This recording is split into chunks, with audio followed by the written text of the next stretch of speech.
Buenas tardes. Abrimos nuestras Biblias al Evangelio de Juan.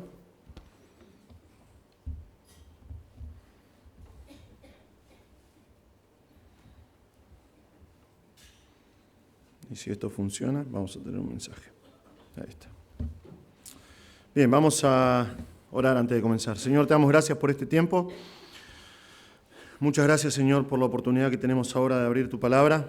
Te pedimos en el nombre de Jesús que, Señor, que obres en nuestros corazones, que podamos entender lo que nos quieres comunicar, Señor.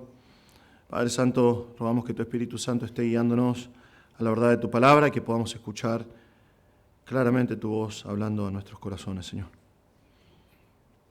Señor, bendice este tiempo en el nombre de Jesús. Amén.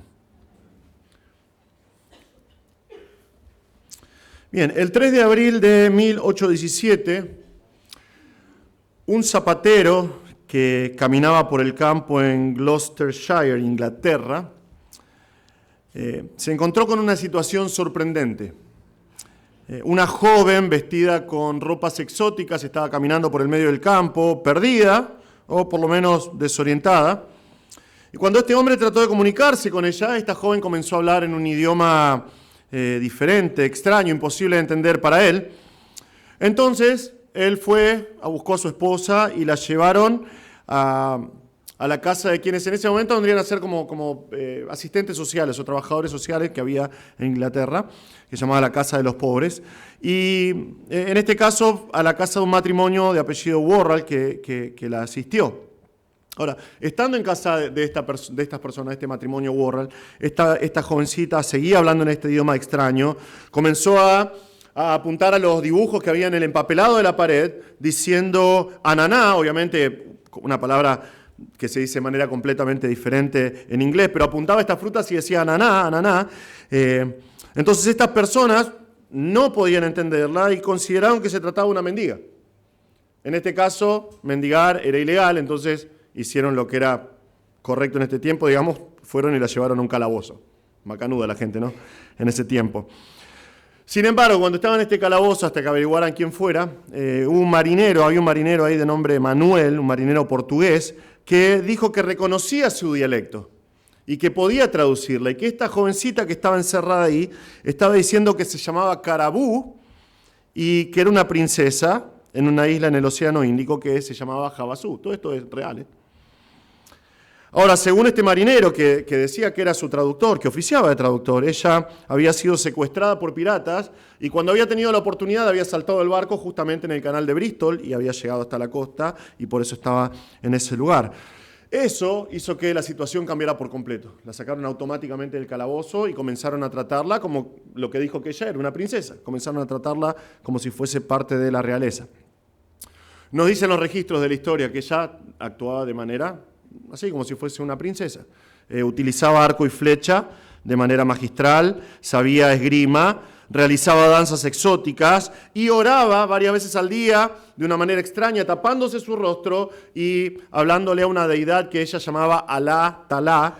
Y aparte de ese extraño idioma, ella escribía con símbolos extraños también y lo hacía al revés que nosotros, de derecha a izquierda. Entonces, incluso hubo una intervención de un doctor de apellido Wilkinson que corroboró y él dijo, esto es un idioma real, esta es una escritura real, no puede ser que esta chica sea un fraude. Entonces, durante 10 semanas, la princesa Carabú fue lo que brillaba en Bristol, en todos lados, se hizo famosa por todos lados. La invitaban a los mejores lugares y la exponían en diferentes lugares como una princesa que se había escapado de los piratas. Fue tanto el revuelo que armó que aún el diario de Bristol hizo una nota sobre la princesa, hizo algo que en este tiempo era bastante costoso, que es traer un artista para que haga un retrato de la princesa para poder poner, su rostro en la nota que hicieron en el diario. Y ese fue el principio del fin. Una mujer que leyó el diario de Bristol reconoció a esta princesa diciendo que en realidad no era una princesa, sino que era la hija de un zapatero en Devon que se llamaba Mary Baker y que había trabajado como criada en un montón de lugares diferentes como como sirvienta en un montón de casas diferentes en Inglaterra, y como no había podido encontrar ningún lugar en donde trabajar de manera fija e iba a terminar como vagabunda, fingió y armó toda esta gran estafa, toda esta gran mentira. Muy interesante porque ella había inventado este idioma, porque había tenido mucho contacto con mujeres gitanas, entonces del romaní ella inventó este idioma, y había trabajado en un montón de casas judías, entonces que los judíos escriben, el hebreo es escrito de derecha a izquierda, entonces inventó este idioma y lo escribía de derecha a izquierda también. Realmente se trató de una gran mentira, una gran mentira. Y una vez que fue expuesta la princesa, digamos, entre comillas, la mandaron a Estados Unidos. Esta familia Warren la mandó, obviamente, para evitar la vergüenza de haber creído que ella era una princesa. La mandó a Estados Unidos, donde ella siguió haciendo exhibiciones, llamándose a sí misma la princesa Carabú. Y luego de 7 años volvió a Inglaterra, donde hizo una vida normal, se casó y su nombre quedó en el olvido. Y lo último que sabemos es que ella y su esposo tenían un negocio muy productivo vendiendo sanguijuelas, que en ese tiempo eran parte de la medicina. Puedes googlear, eso también es muy interesante, una parte interesante de la historia. Ahora, la historia está llena de personas que dijeron ser alguien para después ser expuestos y demostrar que no son lo que dicen ser. Personas que dicen yo soy esto y esto, pero después a la luz que no lo son. Estas personas con sus bocas dijeron ser muchas cosas. Cada una de ellas dice yo soy, pero luego sus hechos, sus acciones demostraron la falsedad de sus declaraciones. La gran mayoría de ellos engañando a multitudes con el propósito de ganar algo, en general ganar algo a nivel económico. Pero fueron parte de la historia y nada más. Y vinieron y se fueron y son un recuerdo. Sin embargo, y tristemente, esto ha sucedido muchas veces con líderes religiosos también. Y acá es donde es peligroso, porque el destino eterno de las almas está en juego. Uno de los ejemplos más claros de todo esto en la historia, y otra vez esto es después de muchos años de estudio, ¿no? Y que esto es historia y esto está comprobado, obviamente, por eso digo esto, pero uno de los ejemplos más claros de todo en la historia es José Smith, el fundador de la llamada Iglesia de Jesucristo de los Santos de los Últimos Días, o como se nos nombra comúnmente, los mormones. Ahora, este hombre declaró que el 21 de septiembre de 1823 tuvo una visión. En esta visión, él despertó y tuvo a sus pies a un ángel que le dijo que llamaba Moroni. Y le dijo que era enviado hasta José Smith para mostrarle dónde, en cierto lugar, en una montaña en Nueva York, había ciertas placas doradas de oro que contenían la verdadera revelación de Dios. José Smith, supuestamente con la ayuda y el poder de Dios, tradujo esta revelación y el resultado fueron lo que llaman hoy el libro de los mandamientos y el libro de Mormón. José Smith se declaró a sí mismo el profeta de Dios. Dijo que él era enviado por Dios para traer la verdadera revelación de Dios, porque según él, según este ángel que se le apareció, todas las iglesias, absolutamente todas las iglesias habían corrompido el verdadero mensaje del Evangelio. Sin embargo, aunque él dijo, yo soy el profeta de Dios, su vida estuvo marcada por la mentira. Su vida estuvo marcada por el error y la falsedad. Sus revelaciones, que él llama revelaciones, son revelaciones corruptas, que no son verdaderas porque han cambiado literalmente muchas de sus palabras a través de los años, su significado a través de los años. Sus afirmaciones, especialmente en su revelación principal, que es el libro de Mormón, no tienen ningún tipo de apoyo arqueológico, ninguno. No existe ninguna prueba arqueológica de ninguna de las ciudades que está descrita en el libro de Mormón. No se ha encontrado prueba de la existencia de ningún nombre escrito en el libro de Mormón. No se ha encontrado prueba de la existencia de ningún tipo de las inscripciones que están citadas supuestamente en el libro de Mormón, ni en hebreo, ni en lo que llama José Smith egipcio reformado, en todo el continente americano donde supuestamente sucedieron los hechos del libro de Mormón. Las placas de oro de las cuales él habla jamás aparecieron. El libro de Mormón está lleno de anacronismos y lleno de contradicciones cuando se compara con la Biblia y cuando se compara aún con el libro de Mormón mismo. Por otro lado, las profecías, porque él era el profeta de Dios, y todas las profecías que José Smith dio jamás se cumplieron, jamás. Por ejemplo, él dijo que el Estado de Israel nunca iba a volver a ser hasta que todos los judíos se conviertan. Y cuando todos los judíos se conviertan, recién iba a haber un Estado de Israel. Le erró bastante feo. Tenemos hoy un Estado de Israel que en el tiempo de él no existía, pero hay muy pocos creyentes. La mayoría de los judíos siguen siendo incrédulos, no creen en Jesús. Él profetizó que, como una de sus últimas profecías, él profetizó que construirían el último templo de Dios, el templo final, en la ciudad de Zion, en Missouri, Estados Unidos. Es interesante que él profetizó eso y 2 semanas antes de su profecía, una turba violenta expulsó a todos los mormones de Missouri, porque eso es lo que sucedía. Al lugar que iban eran expulsados por las aberraciones que cometían. Es más, José Smith fue asesinado mientras estaba en la cárcel, junto con su hermano, acusado de sedición, acusado de traición al estado de Illinois y acusado de practicar la poligamia, porque era conocido que tenía más de 8 esposas. Estando ahí, mientras estaba preso él y su hermano, una turba de más de 200 personas, pintadas sus caras de negro, se metió armado, cada uno de ellos con rifles y escopetas, y los mataron a balazos. Aún la biografía de José Smith, de parte de los mormones, dice que él respondió a los balazos y que para ellos murió como un mártir, como un héroe, mientras era acribillado por esta turba. Aunque es considerado como un mártir por los seguidores de la iglesia de los mormones, realmente fue un falso profeta. Fue un mentiroso. Ninguna de sus revelaciones se cumplió. La historia del mundo está llena de este tipo de personas. Y otra vez, nombro a José Smith por la influencia que tiene en el mundo y lo que es conocido en el mundo. Lo que no conoce la gente es todo esto, que es todo mentira. La historia está llena de este tipo de personas que dicen de sí mismas, yo soy, para después probar que no son. Y que dicen, yo soy esto y yo soy esto de parte de Dios, cuando en realidad no lo son. Hermanos, no sucede así con el Señor. No sucede así con Cristo. Todo lo contrario. Vemos una y otra vez en la Escritura que Jesús dice de sí mismo, yo soy, y lo demuestra. Lo apoya con hechos, lo apoya con hechos que son sorprendentes. Cuando el Señor comenzó su ministerio terrenal en Nazaret, lo vemos en Lucas 4, él está en la sinagoga, si recuerdan la historia, le pasan el rollo del libro del profeta Isaías y él lo lee, y una vez que lee acerca de la misión liberadora del Mesías, dice a todos los presentes, una vez que devuelve el rollo al asistente, hoy se ha cumplido esta escritura que han oído. Ahora, fue rechazado en Nazaret, pero lo primero que hace cuando llega a la próxima ciudad, que es Capernaum, es cumplir con la misión a la cual vino el Mesías, que es liberar a un endemoniado de las ataduras que tenía. Cuando Juan el Bautista envía a alguno de sus seguidores a preguntarle a Jesús, ¿vos sos el que iba a venir? ¿Vos sos el Mesías que estamos esperando o tenemos que esperar a otro? Entonces él le respondió en Lucas 7, vayan y cuenten a Juan lo que han visto y oído. Los ciegos reciben la vista, los cojos andan, los leprosos quedan limpios y los sordos oyen.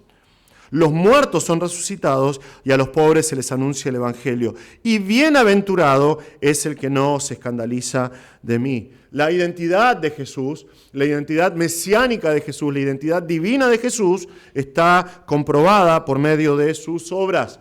Es el argumento de Jesús que hemos estudiado hace unos meses en Juan 10. Jesús está discutiendo con los fariseos y les dice eso. Si no hago las obras de mi Padre, no me crean. Pero si las hago, aunque a mí no me crean, crean a las obras, para que sepan y entiendan que el Padre está en mí y yo en el Padre. Lo oímos una y otra vez en la palabra de Dios, lo oímos en Juan, en la señal anterior, la sexta señal.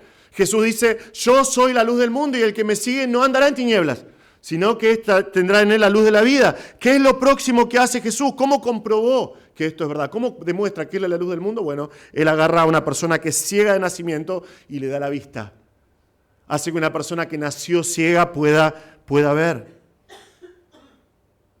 Cuando vemos en el Evangelio de Marcos, por ejemplo, que hay un paralítico y quieren llevar al paralítico ante Jesús, pero hay tanta gente que no pueden llevarlo. Sus amigos lo suben por arriba del techo, hacen un agujero en el techo y lo bajan con un camastro. ¿Recuerdan esa historia?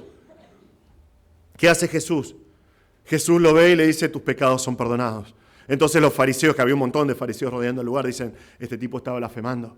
Está blasfemando porque no hay nadie que pueda perdonar los pecados, solamente Dios. ¿Qué hace Jesús? ¿Qué hace Jesús? Les dice, ¿por qué piensan estas cosas en sus corazones? Él sabe lo que están pensando en sus corazones. ¿Qué es más fácil decir al paralítico? ¿Tus pecados te son perdonados? O decirle, levántate, toma tu camilla y anda. Pues para que sepan que el Hijo del Hombre tiene autoridad en la tierra para perdonar pecados, dijo al paralítico, a ti te digo, levántate, toma tu camilla y vete a tu casa. Y él se levantó y tomando al instante la camilla, salió de la vista de todos, de manera que todos estaban asombrados y glorificaban a Dios diciendo, jamás hemos visto cosa semejante. En otras palabras, Jesús está diciendo, ¿qué es más fácil? ¿Hablar o hacer? ¿Es más fácil decirle tus pecados te son perdonados o hacer que se levante? Obviamente decirle tus pecados son perdonados. Pero por medio de la señal que acaba de hacer que un paralítico se levante y sea sanado, comprueba que él tiene potestad para perdonar pecados. Volvemos al Evangelio de Juan. Y acá tenemos exactamente lo mismo. Nosotros vimos la semana pasada, durante 2 semanas en realidad, el trasfondo de esta escena con Lázaro, con Marta y con María. Lázaro está muerto en una tumba.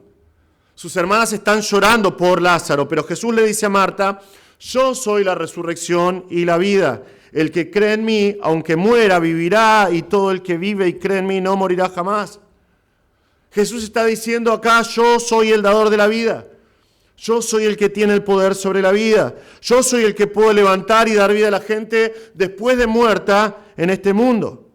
O sea, esto es lo que dice Jesús, lo dice con su boca. Son palabras solamente. ¿Cómo va a demostrar que Jesús es realmente quien dice ser? Bueno, vamos a verlo por medio de la última señal que Juan registra para nosotros para que podamos creer que Jesús es el Cristo.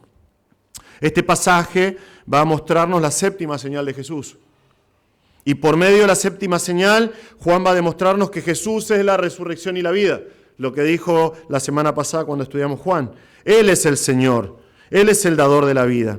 Él es el que tiene poder sobre la muerte y Él es el que garantiza la vida eterna después de la vida en este mundo. Entonces vamos a leer Juan 11, comenzando en versículo 38, y esto es lo que dice la palabra de Dios.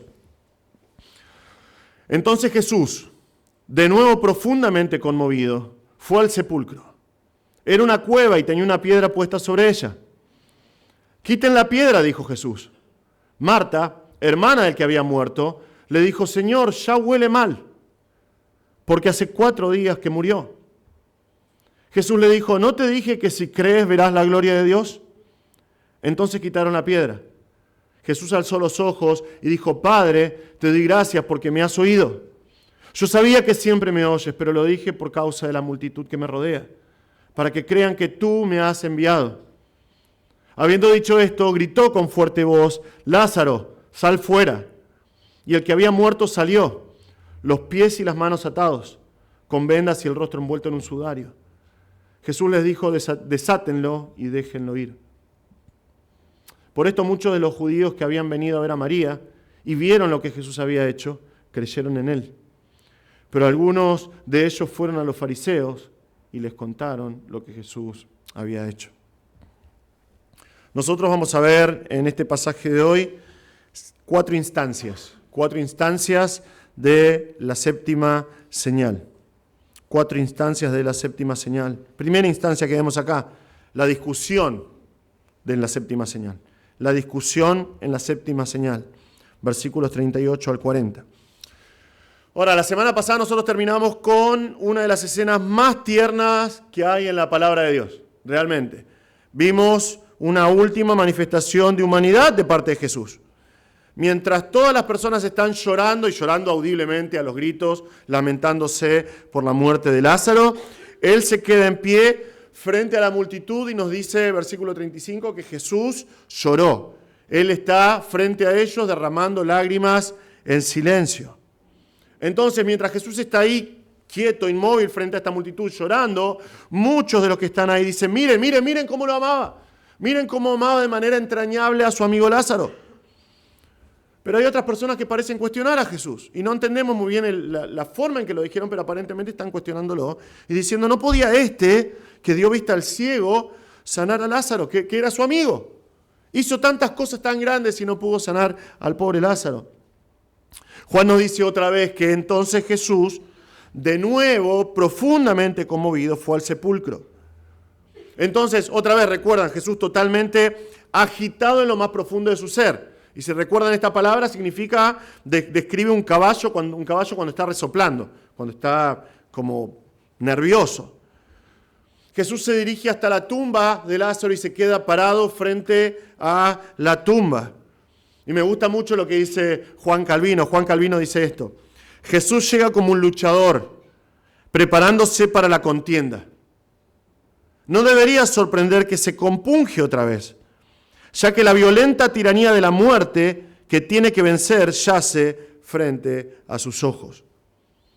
Jesús está parado frente a la tumba de Lázaro y Juan nos dice que era una cueva y tenía una piedra puesta sobre ella. Ahora, esto era lo normal en la tierra de Israel. Israel es una piedra, está lleno de piedras.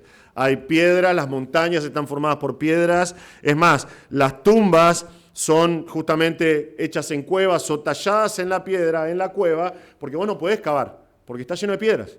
No hay terreno limpio, digamos. Tuve la oportunidad de ver varias de estas tumbas en Israel. En general son como un cuarto, como una piecita baja, más bien baja, y tienen, dependiendo, porque estas son cosas familiares, entonces tienen secciones cortadas en la piedra que serían como un camastro, como una cama en la cual vos podés acostar a una persona. Puede haber lugar para 8 personas más, otra vez dependiendo de la familia, del poder adquisitivo de la familia, dependiendo del lugar. También hay nichos, hay cuadrados más pequeños tallados en la pared, un poquitito más arriba, porque ¿qué es lo que sucede? Una vez que la persona está muerta durante un año en el desierto, el tiempo suficiente para que la carne se descomponga y queden los huesos, se juntan todos esos huesos en unas cajas de piedra que llaman osarios, entonces ponen los huesos en estas cajas, ponen el cráneo del difunto arriba de todo, lo tapan, ponen el nombre y ponen en estos nichos para ahorrar espacio. Y se le pone esta piedra. Muchas veces es una piedra como un disco, otras veces es una piedra directamente, una piedra gigante, pero la mueven para evitar robos, para cuidar a los cadáveres de los animales que andan ahí, del ataque de animales. Entonces Jesús llega hasta acá, llega hasta esta cueva donde está Lázaro enterrado. Jesús llega quebrantado, llega compungido. Llega en toda su humanidad. Entonces Juan comienza a darnos un vislumbre de la autoridad de Jesús, la autoridad poderosa de Jesús. Los testigos tal vez piensan que Jesús viene a llorar a la tumba, que era lo normal. Recuerdan que pensaban que María salió corriendo porque María salió a llorar a la tumba. Ellos piensan que Jesús vino a hacer exactamente lo mismo, por eso está parado delante de la tumba. O tal vez vino a orar y a entonar salmos, que era otra cosa común durante el tiempo de la Shiva, de los 7 días de duelo por la persona fallecida. Lo que sea, ¿no? Pero Jesús está acá. Pero Jesús tiene otra cosa en mente. Acá Jesús da una orden, es un imperativo. Él dice, quiten la piedra. Quiten la piedra. Y tan pronto como sucede esto, tenemos una oposición, una breve oposición a la autoridad de Jesús. Nos dice en versículo 39, Marta, hermana del que había muerto, le dijo, Señor, ya huele mal, porque hace 4 días que murió. Marta, otra vez Marta. Casi vemos a Marta como la versión femenina de Pedro, ¿no? Siempre tiene que abrir la boca. Tal vez está pensando que el Señor quiere ver por última vez el rostro de su amigo. No sabemos qué pasa por la cabeza de Marta, qué piensa de Jesús. Sea lo que sea, no es una buena idea. No es una buena idea. Entonces se acerca a Jesús. Dice, Señor, no va a ser posible esto. Ya hace 4 días que está muerto. Por lo tanto, apesta. Nuestra traducción es bastante, ya huele mal, ¿no? Realmente, literalmente significa apesta. Significa oler mal. Significa ser ofensivo. Es olor, realmente, significa un olor repugnante. Eso es lo que está pasando. No sé si alguna vez tuviste la oportunidad de pasar cerca de un cuerpo en descomposición. Es horrible. Es asqueroso. ¿Sí? Me están robando acá al lado, no importa. Es horrible. Yo recuerdo una mañana nos levantamos con mis hermanos. Yo era muy chico, estaba en la primaria. Y miro, nosotros vivíamos al lado de un campo inmenso, que tenía vacas, todo tipo de animales. Y en el alambrado veo atado a un murciélago muerto. atado. Y digo, ¿qué pasó? ¿Por qué está un murciélago muerto en mi alambrado? Bueno, resulta que mi abuelo con su amigo que vivían enfrente estaban ahí ellos teniendo su tiempo de comunión, digamos, si saben a lo que me refiero.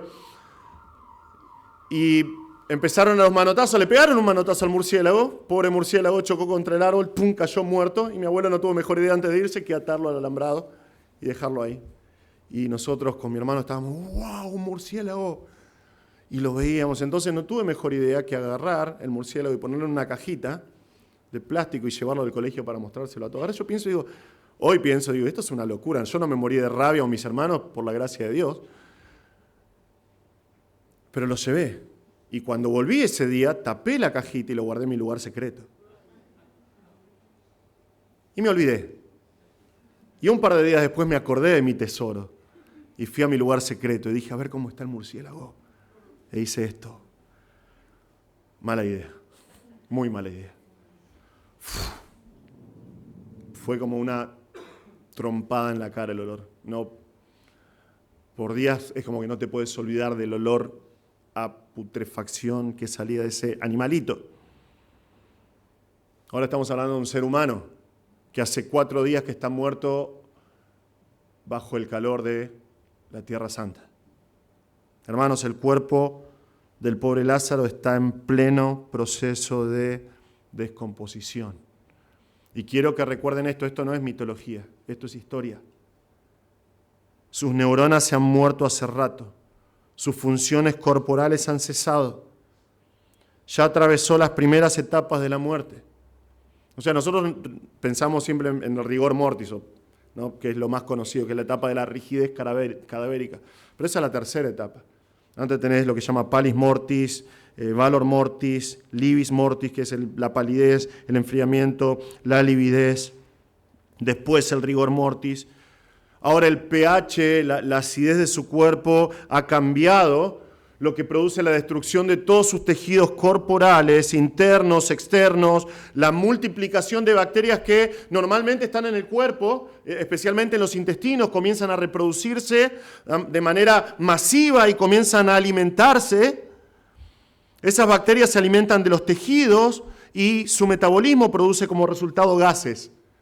Gases que se van acumulando y produciendo hinchazón en el cuerpo, en el cuerpo muerto, especialmente en el abdomen, ampollas llenas de líquido y el hedor característico de la muerte.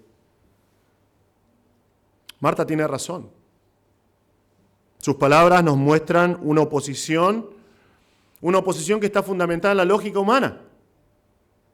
Lázaro hiede, huele mal, apesta. No es una muy buena idea sacar la piedra. Pero las palabras de Marta también nos muestran que ella realmente no tiene idea. No tiene ni idea de lo que el Señor está a punto de hacer. Y es por eso que se opone. Pero esta es una oposición que Jesús desafía. Esta es una oposición desafiada a considerar la palabra de Dios en versículo 40. El Señor le recuerda su charla reciente. Fíjense lo que dice Jesús, lo que le dice a Marta. Jesús le dijo, ¿no te dije que si crees verás la gloria de Dios? Marta, no hablé con vos. No te dije que si crees vas a ver la gloria de Dios. Sus palabras, las palabras de Jesús tienen que ser tomadas como un resumen de lo que vimos la semana pasada, en versículos 23 al 26. Los que creen en Jesús, aunque estén muertos, van a volver a vivir. Por lo tanto, aquel que es la resurrección y la vida, va a poner de manifiesto esa gloria de Dios en aquellos que creen. Si tan solo crees, Marta, vas a ser capaz de ver la gloria de Dios. Entonces tenemos acá una pequeña discrepancia, una discusión entre Jesús y Marta. Él da la orden de mover la piedra, Marta piensa que no es algo conveniente, dice, no Señor, no es buena idea. Jesús le dice, cree y vas a ver la gloria de Dios. Entonces, hermanos, a manera de aplicación es muy fácil para nosotros caer en la misma actitud de Marta. Muchas veces. La iglesia, lo voy a decir de esta manera, la iglesia está llena de Martas y Martos que discutimos con Dios. Tal vez no audiblemente, no nos animamos a hacer eso, pero en nuestra mente realmente discutimos con Dios y decimos, Señor, yo no sé si esa es una buena idea. Señor, ¿qué crees de mi vida? Señor, eso es ridículo. No me puede estar pasando eso. Discutimos con el Señor. Muchas veces Dios dice algo claramente en su palabra, en blanco y negro en su palabra, pero el creyente decide usar su lógica que a veces parece correcta, humanamente hablando, pero va en contra de la mente de Dios. Una mente que es divina, una mente que es fuera de este mundo, una mente que está registrada claramente en la Biblia. El Señor dice algo sobre tu conducta, sobre el matrimonio, sobre la crianza de los hijos, sobre la vida en la iglesia y decimos, Señor, eso no es lógico. Yo tengo una mejor idea. Señor, no vamos a hacerlo de esa manera. Mejor lo hacemos de esta forma, porque es lo que dicta la lógica. El desafío para vos y para mí, hermanos, es el mismo que tenemos acá. Si vas a someterte a las palabras del Señor, si vas a someterte a las palabras de Cristo, si vas a creer en las promesas de Dios. Porque si lo haces, el resultado de la promesa es exactamente la misma. Si crees, vas a ver la gloria de Dios. Si crees en lo que dice la palabra de Dios, vas a ver su gloria. ¿Qué es lo que va a pasar ahora? ¿A quién van a obedecer? ¿A Jesús que dice quiten la piedra? ¿O a Marta que dice no es una buena idea? Bueno, a continuación vemos acá la segunda instancia. La oración en la séptima señal, versículos 41 y 42. Ahora, las palabras de Jesús tienen que haber convencido a Marta porque el texto nos dice que varios hombres entonces quitaron la piedra. Pero es una persona plural, hay varios hombres que removieron la piedra, lo que indica que Marta, que es aparentemente la mandona de la familia, dio la orden, o por lo menos habrá dicho, no, está bien, hagan caso, y movieron la piedra. Pero es interesante que Jesús no actúa de inmediato. ¿Se dieron cuenta de eso? Jesús no actúa de inmediato, sino que Él ora primero. Y vemos algunos ingredientes de esta oración acá en la séptima señal. Vemos acá la forma de la oración, en versículo 41, la forma de la oración. Nos dice que Jesús alzó los ojos. Jesús alzó los ojos. Me pareció curioso esto, porque es la manera en que Jesús ora. Jesús ora alzando los ojos, mirando al cielo. Por ejemplo, hace lo mismo en Mateo 19. Antes de la multiplicación de los panes y los peces, Él levanta sus ojos al cielo. Es interesante porque esto no es la práctica del primer siglo. Nosotros tenemos estudios arqueológicos y libros que nos muestran la costumbre rabínica en el primer siglo para no violar lo que dice el Salmo 131.1, de que yo no enaltecí mis ojos, no envanecí mis ojos, que no tengo ojos altivos, era orar delante del Señor con los ojos mirando hacia abajo.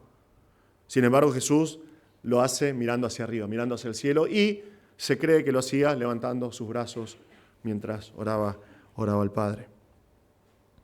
Y tenemos el contenido de la oración. Jesús dice, Padre, te doy gracias porque me has oído. Padre, te doy gracias porque me has oído. La palabra que usa acá, no hablamos mucho el griego, pero la palabra acá es eucaristo, que tiene la idea de agradecer la buena gracia de Dios. Reconocerla, realmente está formado por las palabras bien o bueno y gracia. Es reconocer la gracia, reconocer las bondades y la gracia de Dios y expresar gratitud por medio de ese reconocimiento. Reconoces, identificás la gracia de Dios, la bondad de Dios y estás agradecido a Dios. Jesús acá está agradeciendo por algo que va a suceder, por algo que ya Dios dijo que va a ser, algo que todavía no pasó, pero Jesús sabe que ya va a suceder. Y recuerden, lo sabe desde que comenzamos hace 2 semanas a estudiar Juan 11. Entonces, una pregunta acá, porque Jesús está orando. ¿Por qué ora así Jesús? ¿Jesús es Dios? 2. El resto son mormones o testigos de Jehová. Hoy a la mañana pasó lo mismo. Perdón por lo que dije en la introducción de José Smith, si son mormones. Pero es la verdad. ¿Jesús es Dios? Amén, Él es Dios. Entonces, ¿por qué Él ora? Bueno, Él ora con un propósito acá. Vemos el propósito de la oración. Él dice, yo sabía que siempre me oyes, pero lo dije por causa de la multitud que me rodea, para que crean que tú me has enviado. Ahora, en la siguiente frase, vemos una manifestación hermosa de la relación que hay entre el Padre y el Hijo.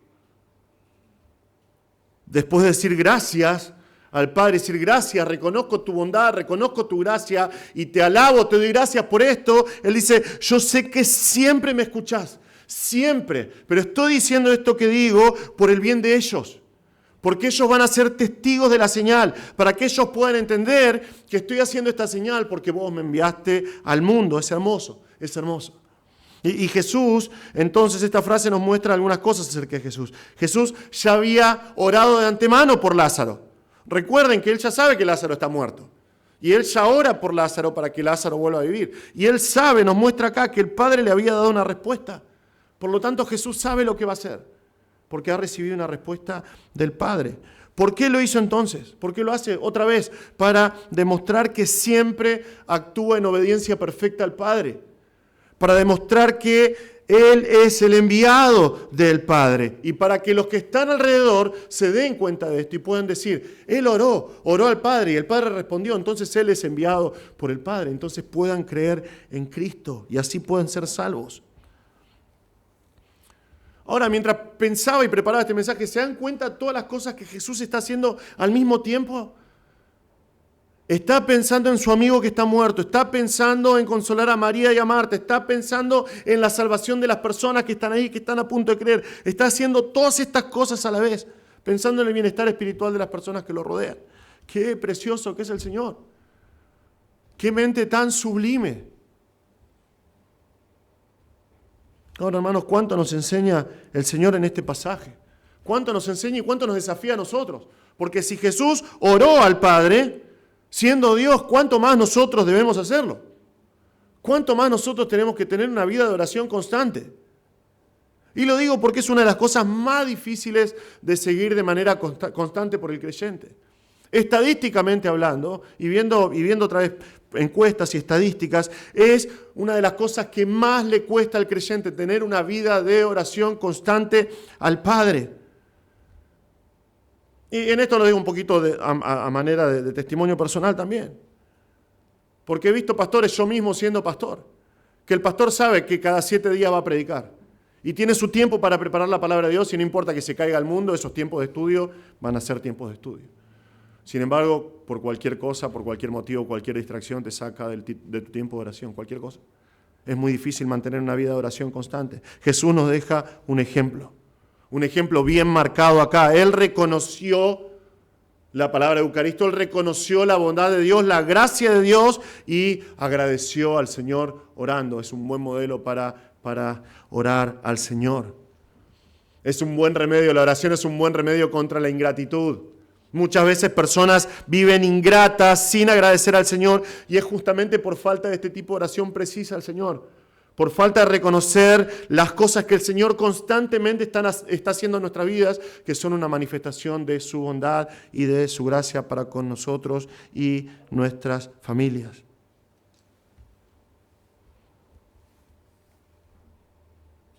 Este pasaje también nos recuerda que nosotros oramos y nosotros oramos por el bien de los demás también, como lo hace Jesús acá. Oramos al Padre, hablamos a las personas y les decimos, damos testimonio, mirá, estoy orando por vos. Y si estás, decilo si realmente estás orando por la persona, no chamulles. Pero decirle a la persona, estoy orando por vos, ¿para qué? Para que cuando después Dios obre, la persona pueda decir, Dios es bueno, Dios es bondadoso, Dios es lleno de gracia. Y esas personas puedan ser bendecidas, puedan ser fortalecidas en la fe y gracias al Señor por eso. Ahora, nosotros sabemos que Dios escuchó a su Hijo. ¿Qué va a suceder entonces? Bueno, tenemos a continuación la tercera instancia acá, la tercera instancia que es la manifestación de la séptima señal. La manifestación de la séptima señal, versículos 38 al 46. Luego de orar, Jesús procede y vemos la orden de la séptima señal en versículo 43. Jesús mira a la tumba. Él mira hacia la tumba y nuestro texto nos dice en el griego que gritó con fuerte voz, gritó con una gran voz.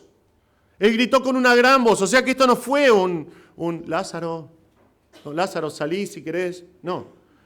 Él gritó, y este verbo acá, gritó, es un verbo onomatopéyico, es la palabra que literalmente se usa para los cuervos cuando están viendo ese ruido, no voy a imitar un cuervo, pero ese ruido que hacen los cuervos cuando grajean. es exactamente este verbo. Se usa para un grito cuando vos gritás con toda tu fuerza. Jesús gritó, Lázaro, sal fuera. Literalmente Él gritó, y literalmente no es una orden, salí. Jesús no usa ni un verbo acá, no usa ni un verbo. Jesús literalmente se para frente a la tumba y Él grita, Lázaro, acá afuera. Ahora, quiero que pensemos en esto, hermanos. Piensen en esto. Hace 4 días que el cuerpo de Lázaro yace en la tumba. Sin aire, mucho calor, mucho calor. Desde el día 1, el espíritu de Lázaro salió de su cuerpo para no volver. Desde el día 1, sus ondas cerebrales han dejado de funcionar, han cesado. Su corazón ha dejado de latir, su sangre ha dejado de fluir. Sus pulmones dejaron de funcionar, entonces tampoco hay flujo de oxígeno en su organismo. Su carne hace 4 días que ha entrado en un proceso irreversible. La constitución molecular del cuerpo de Lázaro ha cambiado por completo porque Lázaro está en pleno proceso de putrefacción. Ya no hay vuelta atrás. Ya no hay vuelta atrás. Todo esto está pasando dentro de esa cueva hasta que Jesús grita. Y entonces tenemos la manifestación de la séptima señal en versículo 44. Y Juan nos muestra acá algo impresionante acerca de la voz de Jesús, acerca de sus palabras, algo que ya vimos en otros pasajes. Nosotros estamos estudiando el Evangelio de Juan desde diciembre de 2023 y desde diciembre de 2023 nosotros sabemos que todas las cosas fueron hechas por medio de él, por medio de Jesús. Y sin Jesús, nada de lo que ha sido hecho fue hecho. Cuando el libro de Génesis nos cuenta que Dios en medio de la oscuridad exclamó, haya luz, y fue la luz fue buena, esa fue la voz de Jesús. Cuando los discípulos estaban en medio de la tempestad y en el medio del mar gritando y desesperados, diciendo, Señor, no tenés cuidado de nosotros, no te das cuenta que estamos a punto de morir. Jesús simplemente reprendió a la tormenta y le dijo, calla, enmudece. Y nos dice que se hizo una grande bonanza. Cada vez que un demonio, un poseído, venía delante del Señor haciendo un escándalo y manifestándose delante de todas las multitudes, bastaba una palabra del Señor, sal, para que los demonios obedezcan. Hermanos, la creación toda tiene que seguir las órdenes que da Jesús. Él es el Señor de la creación. Él es el Señor de toda la creación. Y acá, ante la voz de Cristo nos dice, y el que había muerto salió. El que había muerto salió. Y hermanos, por favor, yo les ruego que no dejen que la familiaridad con este pasaje y conocer este pasaje te robe la maravilla que Juan nos quiere mostrar acá. Ante las palabras de Jesús, ante la voz de Cristo, Lázaro, que estaba muerto, salió de la cueva vivo, salió con vida. Una persona que estaba muerta hace 4 días salió vivo. El proceso de descomposición se revirtió en el instante que Jesús habló. Su carne se reconstituyó otra vez. Su corazón comenzó a latir de nuevo, su sangre comenzó a fluir otra vez renovada. Sus ondas cerebrales comenzaron a ser emitidas otra vez y a enviar señales a todos sus miembros. Todas y cada una de las millones de células que formaban el cuerpo de Lázaro y que estaban en un estado irreversible de descomposición, de repente fueron hechas nuevas otra vez por el poder de la palabra de Jesús, fueron regeneradas. Y más sorprendente aún que todo esto, su espíritu, que hace 4 días que estaba en el lugar de los muertos, en el Hades, volvió a él, volvió a su cuerpo. No hay duda de que estamos ante un milagro sin precedentes. Juan nos deja en claro lo que sucede después. El que había muerto salió y nos dice, los pies y las manos atados con vendas y el rostro envuelto en un sudario, porque esto es lo que hacían con los muertos. Los ungían con fragancias, los bañaban, los lavaban, los ungían con un montón de perfumes y los ponían sobre una tela de lino lo suficientemente larga, como 3 veces el cuerpo, los ponían en el medio y después doblaban el lino una y otra vez, y después con cintas de lino un poquito más finas ataban los pies y las manos, a veces los brazos al costado del cuerpo, a veces atados de esta manera juntas sobre el abdomen. Y después tenían esta tela llamada sudario que se nos dice acá. En realidad muchas veces era una tela de lino como una bufanda de lino que usaba el muerto durante su tiempo de vida en la tierra. Y tomaban esa misma tela y con esa misma tela envolvían toda su cabeza. Así es como Lázaro trata de salir de la cueva. Y no sabemos cómo es, ¿no? Porque a veces las puertas de las cuevas eran como un rectángulo, otras veces eran paraditos. Entonces no sabemos si Lázaro está como... No voy a hacer, pero imagina, no está atado completo. Cómo está saliendo, se viene arrastrando como un gusano, no sabemos cómo está haciéndolo. Pero es interesante que le cuesta, es difícil en la situación que está, por eso el Señor dice, desátenlo y déjenlo ir. Ahora, esto es muy interesante, lo leí, por eso lo comparto, porque varios comentaristas dicen esto. Dicen que Jesús, cuando dio la orden, solamente llama a Lázaro. Dice, Lázaro, acá afuera. Porque si hubiese dicho solamente salía afuera o acá afuera, hubiesen salido todos los muertos que estaban ahí, hubiese resucitado a todos, porque el poder de la palabra de Jesús es así. Pero Jesús quería resucitar a Lázaro y por eso dice, Lázaro, ven fuera. Cristo resucitó a su buen amigo Lázaro. Hermanos, Juan nos muestra que este Jesús tiene poder. Él tiene poder sobre la oscuridad. Poder sobre la materia. Él es aquel a quien toda la creación obedece sin dudar, sin poner oposición, porque no puede poner oposición ante su Señor. Él es el gran yo soy. Él es el gran yo soy que dijo, yo soy la resurrección y la vida, pero lo comprueba. No son simplemente palabras, lo comprueba mediante la resurrección de Lázaro. Él es quien dice ser. Él es el Señor. Ante su voz todopoderosa, ni aun la muerte puede seguir adelante. La muerte tiene que obedecer. La muerte tiene que parar. La muerte tiene que dar un paso al costado y abrir paso a la vida ante la voz de Jesús. La muerte, el gran enemigo del hombre desde la caída. Un enemigo que nosotros no podemos vencer, un enemigo que nosotros sabemos que tarde o temprano está esperando. Recordaba cuando a mí me gusta mucho el folclore, y hay un gran folclorista que se llama José Larralde, que él dice esto, mi vieja muerte me está esperando desde el primer día del primer llanto. Porque desde el momento en que nacemos sabemos que hay una seguridad en nuestra vida, tarde o temprano vamos a morir. La muerte es un enemigo que no podemos vencer, que es imposible de vencer, que desde la caída se ha regodeado de haber matado a cada persona nacida en este mundo, pero con tan solo 3 palabras de la boca de Cristo tiene que hacer un paso al costado y dar paso a la vida. Con 3 palabras de Jesús la muerte es derrotada. Cristo vence a la muerte. Lázaro vuelve a la vida. Dios es glorificado. Hermanos, qué preciosas promesas que el Señor nos da mediante la 7ª señal. En Jesús, la promesa de resurrección, la promesa de vida eterna, la promesa de vida abundante son una realidad. Son una realidad para el creyente. Nosotros podemos vivir en paz.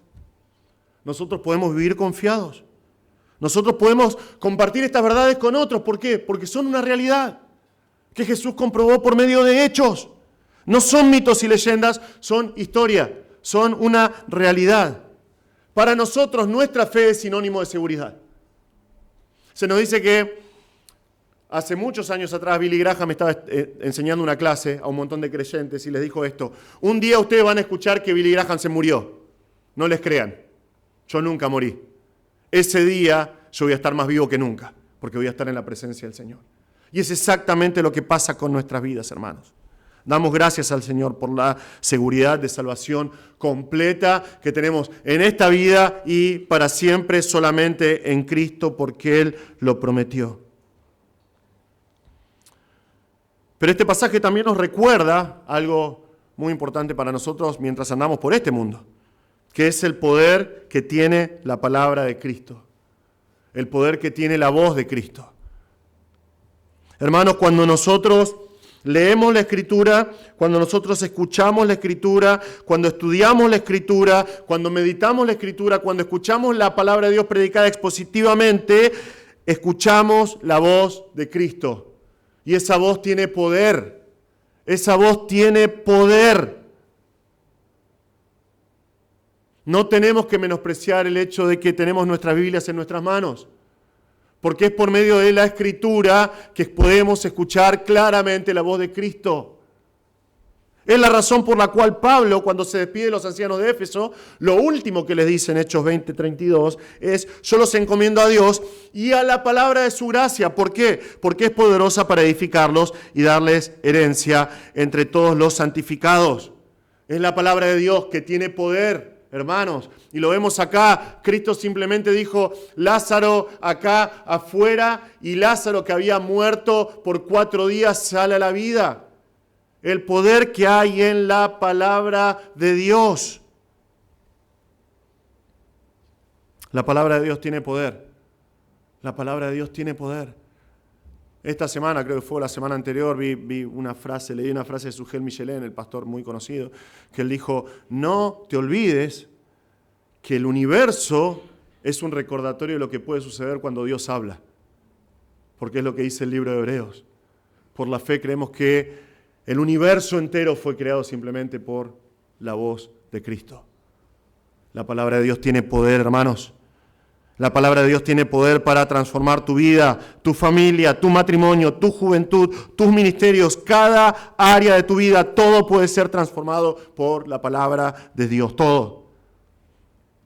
Por eso es el énfasis que le damos a la predicación expositiva de la palabra. Esto no es un capricho del pastor, no es un capricho del pastor que estuvo antes del pastor Reinaldo. No, nosotros realmente creemos que cuando escuchamos la predicación expositiva de la palabra de Dios, escuchamos la poderosa voz de Cristo hablando a nuestros corazones.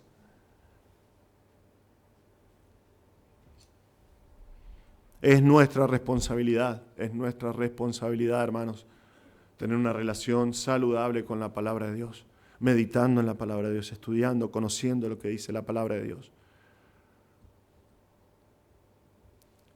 Es muy triste ver muchas veces a cristianos decir: no siento a Dios. O siento que Dios está lejos de mí. Yo siento que Dios no me habla. Siento que estoy alejado del Señor. Siento que... La única respuesta que le puedes dar: agarra tu Biblia. Con amor, ¿no? Agarra tu Biblia. Agarra tu Biblia. Abrí tu Biblia y lee tu Biblia. Porque cuando Cristo habla, lo hace por medio de su palabra. Lo hace por medio de la Biblia. Y es a través de la palabra de Dios, de la Escritura, que podemos escuchar audiblemente, claramente, tiernamente la voz de Cristo hablando a nuestros corazones. Último punto. ¿Qué efecto tiene este milagro ante los testigos presentes? Bueno, es interesante. Juan no deja de sorprendernos en su evangelio. Tenemos acá la cuarta instancia, que son las reacciones a la séptima señal, versículos 45 y 46. Acá tenemos 2 reacciones. Tenemos la reacción esperada ante la séptima señal, versículo 45. Recuerdan, el propósito de Juan al escribir es que la gente crea en Jesús, que crea que Jesús es el Cristo, que es el Hijo de Dios, para tener vida eterna. Y nuestro pasaje nos dice acá: por esto muchos de los judíos que habían venido a ver a María vieron lo que había hecho Jesús y creyeron en él. Y acá un pequeño paréntesis, ¿no? Muy interesante, que dice que todos los judíos que vinieron a ver ¿a quién? A María. No sé, que María era la más cariñosa, la más amigable, y Marta, lo que compró nuestra teoría, ¿no? Marta era la mandona, ¿no? Pero ellos vinieron y creyeron en él al ver lo que hizo Jesús. Creyeron en él. ¿Cómo no van a creer? ¿Cómo no van a creer? La prueba está a la vista. Esta señal no puede ser refutada. Y gracias al Señor que muchos creyeron en Jesús al ver a Lázaro salir de la tumba. Dios realmente fue glorificado, como dijo al principio de capítulo 11 Jesús. Fue glorificado, Cristo fue glorificado. Y sin embargo también vemos acá la reacción inesperada ante la séptima señal. Acá vemos el contraste típico de Juan. Él dice: muchos hicieron esto, pero otros hicieron aquello. Y esta parte realmente, cuando estudias, esta parte personalmente es la parte que me da un poquito de bronca a mí. Porque este pasaje, versículo 45, dice que muchos creyeron en Jesús. ¿Y qué tendría que decir? Todos creyeron en Jesús, ¿no? Porque es obvio lo que hizo Jesús. Pero Juan dice, algunos de ellos fueron a los fariseos y les contaron lo que Jesús había hecho. Fueron a los fariseos. Ahora, yo pensaba esto, ¿no? Cuando estudiaba. ¿Qué tiene que pasar por tu cabeza para ver semejante manifestación de poder de Dios y ver a un tipo que estaba muerto, por el cual estaba llorando hace 10 segundos, salir de la tumba, volver de la muerte e irte a chusmear a los líderes religiosos? Porque el texto acá dice justamente eso. No es que fueron a hablar bien de Jesús, no es que fueron, che, Caifás, qué grande que es Jesús, ¿no? Trajo a Lázaro otra vez. No. Fueron para chusmear, fueron para hablar, para dejar en evidencia a Jesús, para mostrar que, sin importar lo que haga Cristo, la lealtad de estas personas todavía está para con los fariseos. Es muy triste. Es muy triste. Es muy triste, pero vemos acá reflejado en este texto lo que nosotros llamamos el misterio del corazón del hombre. El misterio del pecado en el corazón del hombre. Está tan oscurecido el corazón de estos hombres que ven a alguien levantarse de los muertos y ven a alguien decir, yo soy el que lo levanté de los muertos porque yo soy Dios hecho hombre, y sin embargo van a hablar con los fariseos. Es apatía. Es apatía. Apatía de ver a Dios sobrar de manera milagrosa y decir no. La apatía y el corazón de incredulidad que reina en el corazón del hombre. No tenemos que olvidarnos nunca de esto, hermanos. No tenemos que olvidarnos nunca de esto. No tenemos que olvidarnos nunca de esto porque nosotros, estando en Cristo, muchas veces podemos caer en la misma apatía. En la misma apatía de ver a Dios sobrar de una manera impresionante en la vida de los demás y decir, bueno, Dios hace eso cada tanto. Dios tiene la costumbre de hacer milagros. Dios tiene la costumbre de ser bueno y misericordioso. Ya lo vi un montón de veces. Apatía, hermanos, que jamás caigamos en esto. Es importante también esto para recordar que cuando nosotros compartimos el Evangelio con otros, es con lo que nos vamos a encontrar. Personas que no tienen capacidad de conocer a Jesús. Personas que a menos que Jesús sobre en sus corazones, nunca van a venir a los pies de Cristo. Porque su corazón, oscurecido, entenebrecido por el pecado, va a decir que no a Cristo sin importar lo que vean. Esto me lleva a compartir el Evangelio en este momento antes de terminar. Este texto presenta a Jesús como quien realmente es, la resurrección y la vida. Y Jesús promete acá, todo el que cree en mí no va a morir nunca. El que cree en mí tiene vida eterna. Ahora, ¿por qué es importante esto? Tal vez estás acá, estás viendo esta transmisión, estás escuchando esto que estamos grabando y nunca creíste en Cristo realmente en tu corazón. La palabra de Dios es clara, cada uno de nosotros nace muerto en delitos y pecados. Cada uno de nosotros tiene esta condición de estos que fueron los fariseos acá. Cada uno de nosotros nace separado de Dios y en pecados, enemigo de Dios. Cada uno de nosotros. Nacemos separados de Dios, condenados al infierno eterno por nuestros pecados. Sin embargo, la palabra de Dios dice que Dios nos amó tanto que envió a su Hijo Jesús que es la resurrección y la vida para darnos vida eterna. Cristo vino a morir por tus pecados y los míos. Cristo vino a morir para que vos puedas tener perdón delante de Dios. Entonces tus pecados ya no son el problema. Cristo pagó por tus pecados, pero tenés que reconocer que Él murió por tus pecados, que Él es tu Salvador. Tenés que venir en arrepentimiento a Él y reconocer que Él es el único que puede darte vida eterna. Porque Dios es un juez justo. Dios tarde o temprano va a tenerte delante de su presencia y alguien va a tener que pagar por tus pecados. Si crees en Cristo, van a ser pagados tus pecados por Cristo, si no, vas a tener que pagar vos por tus pecados. Y eso es la eternidad en el infierno. Alguien tiene que pagar por tus pecados. Si nunca confiaste en Cristo, hoy es tu oportunidad de venir ante aquel que es la resurrección y la vida. Ahí donde estás, reconoce que sos un pecador. Reconoce que Cristo murió por vos. No rechaces a Cristo, vení a Cristo hoy. Él te va a dar vida nueva, vida eterna.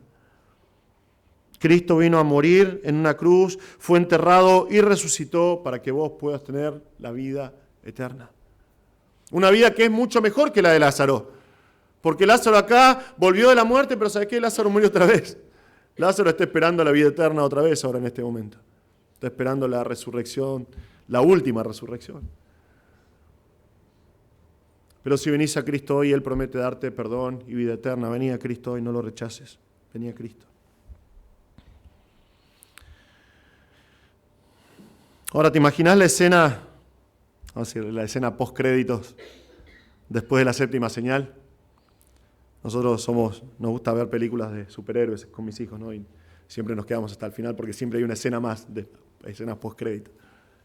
Me imagino esta escena después de la séptima señal. La alegría de Marta, la alegría de María, que aparentemente era la que más contacto tenía con Lázaro, regocijándose, alegres porque su hermano está de vuelta vivo. Lázaro no sé si está tan contento, realmente, ¿no? ¿Te imaginas estar por 4 días en la presencia de Dios? En lo que tenemos entendido, ¿no? Santos del Antiguo Testamento, todavía en el seno de Abraham, ahí disfrutando, tranquilo, tal vez viendo la cima que hay entre él y los demás, viendo los otros ardiendo ahí en el fuego, y él estando en paz. Y de repente el Señor, un ángel, no sabemos, le toca el hombro. Lázaro, hay un temita. Tenemos una misión para vos. Tenés que volver a la tierra. ¿Qué habrá pasado? ¿Qué habrá pasado por la mente de Lázaro? ¿Qué habrá visto Lázaro ahí? Bueno, no lo sabemos. Dios no lo quiso revelar. Pero lo que Él reveló y que vemos en estos pasajes es para que creamos en Cristo, para que nuestra fe sea fortalecida por estas palabras, para que nuestra esperanza esté viva en medio de un mundo en el cual reina la muerte. Nosotros podemos andar tranquilos, caminando, seguros de que Cristo alcanzó la victoria. Entonces, los fariseos escuchan el milagro de la resurrección de Lázaro. ¿Cómo van a reaccionar? Bueno, semana que viene terminamos con nuestro capítulo 11, obviamente, ya no tenemos más tiempo. Pero hasta entonces, hermanos, un recordatorio breve nada más. Recordamos que si estás en Cristo no tenés nada que temer. Si estás en Cristo no hay razón para el temor. La muerte es solo un paso en nuestra vida, nada más. La muerte es la puerta a la eternidad. Jesús, nuestro Señor, es Señor sobre la muerte.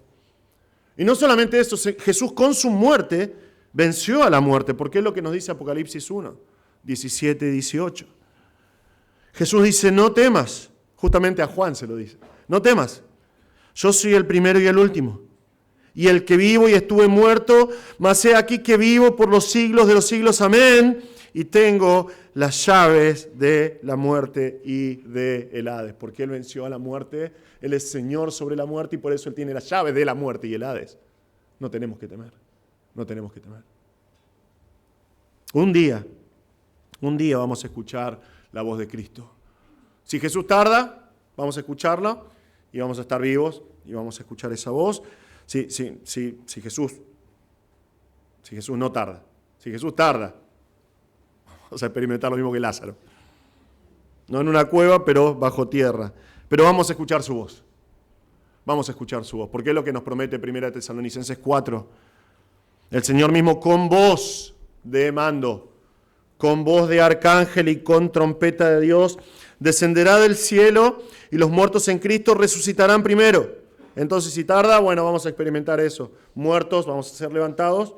Luego los que vivimos, los que hemos quedado, seremos arrebatados juntamente con ellos en las nubes para recibir al Señor en el aire y así estaremos siempre con el Señor. Por tanto, dice, aliéntense los unos a los otros con estas palabras. Y nosotros decimos amén, hasta aquel día que escuchamos la voz de Cristo. Pero hasta ese día, hermanos, hasta ese día, nosotros tomamos el compromiso de seguir escuchando la voz de Jesús a través de su palabra. Amén. Oramos. Señor, te damos gracias por este tiempo. Gracias por tu palabra. Gracias, Señor, porque es tu revelación de ti, pero te damos gracias porque es a través de tu palabra que podemos escuchar la voz de Cristo, hablando a nuestros corazones. Señor, te damos gracias por la séptima señal que vemos, la última señal de Juan acá, que nos demuestra que Jesús es el Cristo, que Él es el Hijo del Dios viviente, que Él es el Salvador del mundo, que Él es la esperanza del mundo, la esperanza para todo hombre y mujer. Es el Redentor, el que murió por los pecados, el que puso su cuerpo y derramó su sangre por nuestros pecados. Te damos gracias por Jesús, que vino a morir para darnos vida eterna. Te damos gracias porque Él es la resurrección y la vida, Señor. Y te pedimos, Padre Santo, que por favor nos ayudes en este mundo a vivir de manera digna del precio que fue pagado por nuestras almas. Y también te ruego, Señor, que si hay alguien acá o escuchando o viendo esta transmisión que todavía no conoce a Cristo, que pueda venir a los pies de Jesús hoy, reconociéndolo como el Señor, como la resurrección y la vida. Te damos gracias en su nombre precioso. Amén.